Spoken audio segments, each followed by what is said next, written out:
Now to the Scilly Isles, those tiny specks off the southwest tip of England.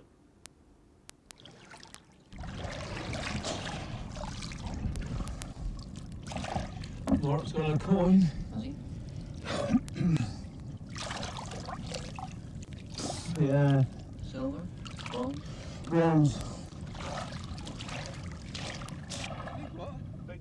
A Portuguese coin brought up from the bed of the Atlantic. Debris from the ocean, which represents the end of a 5-year search and the beginning of a great marine adventure. The find's that of a team of amateur divers searching a shipwreck off the Isles of Scilly. Though so far their finds have been relatively valueless, they're vital clues which the divers believe may lead to a priceless cache of treasure.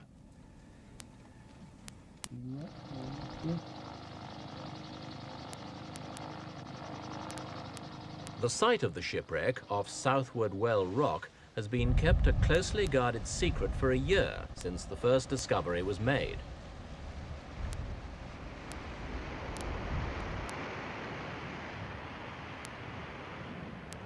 The undersea archaeologists who found the spot have been waiting for a new English law which will protect the location from pirate divers who might otherwise disturb crucial historical evidence.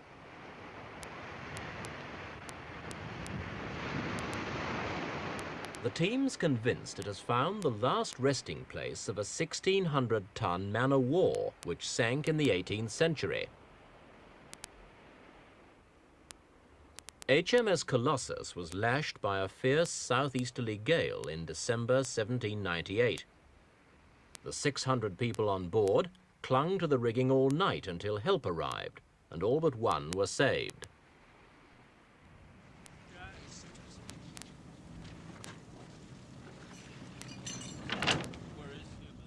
The underwater explorers are armed with a well-documented history of the Colossus.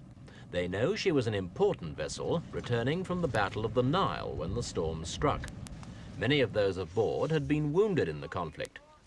One man who wasn't aboard was the master, Sir William Hamilton, husband of Lady Emma Hamilton, who has earned her own place in the history books as the mistress of England's naval hero, Admiral Nelson.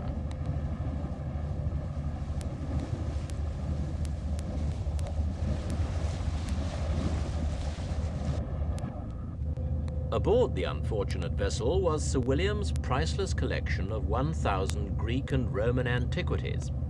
10 cases of treasure were saved, but a further 8 are yet to be found. Those 8, according to Hamilton, contain the cream of his collection, rare vases and exquisite jewelry. It's the hope of recovering this hoard that's captured the imagination of the divers.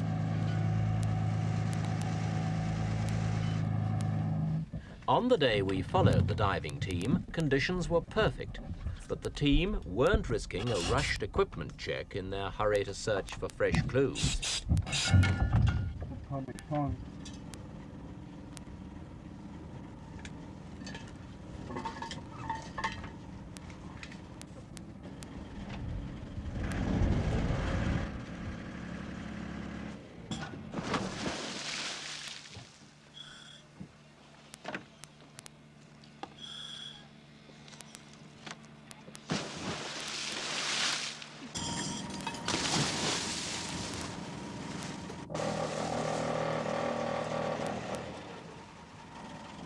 The first discovery made here came last August.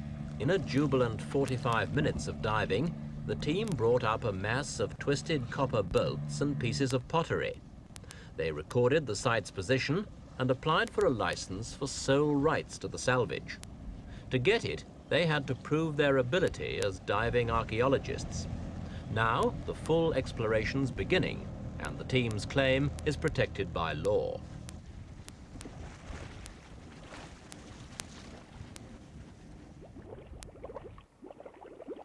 It's an easy dive in just 25 to 30 feet of water. That means that the divers can work all day, pausing only to change cylinders, without the need for lengthy periods of decompression.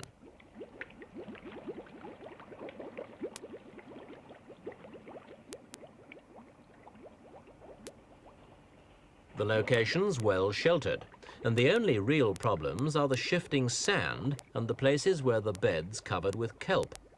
But since it's the sand and the seaweed which have protected the remains of the Colossus, the divers hardly feel entitled to complain.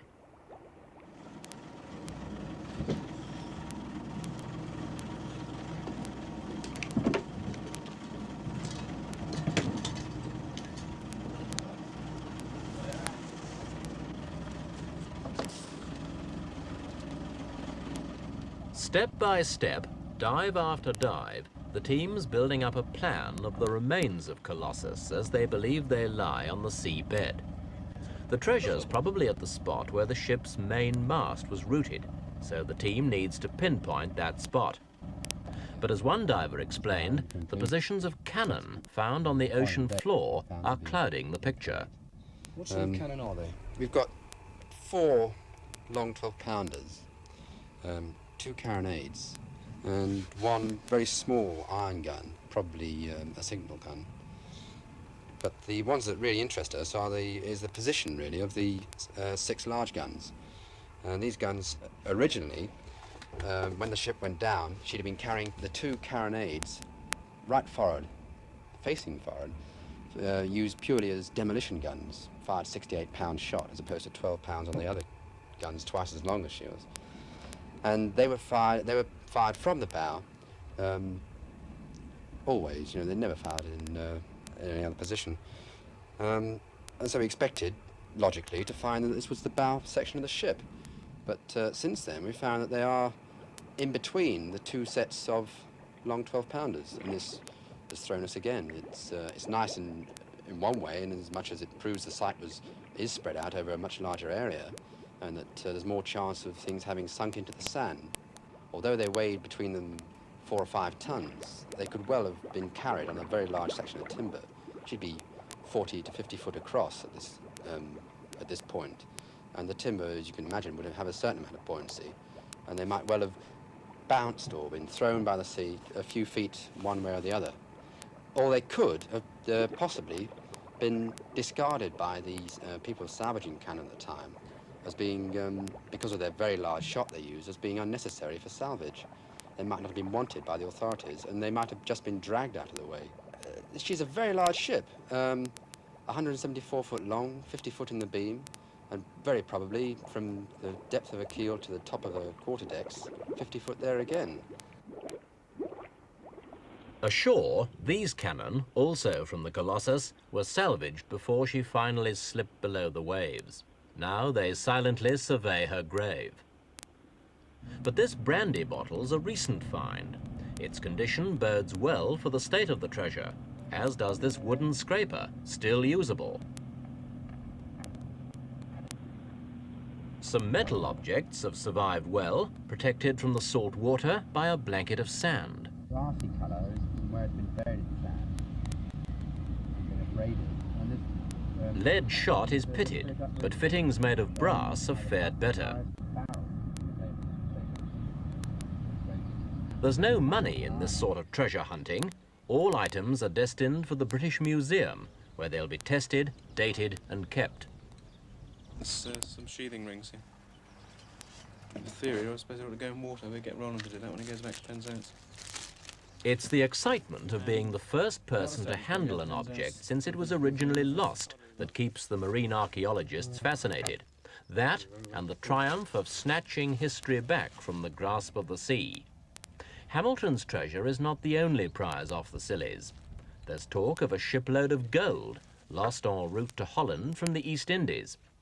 But that, and those 8 cases from the Colossus, are secrets that so far remain hidden beneath the waves.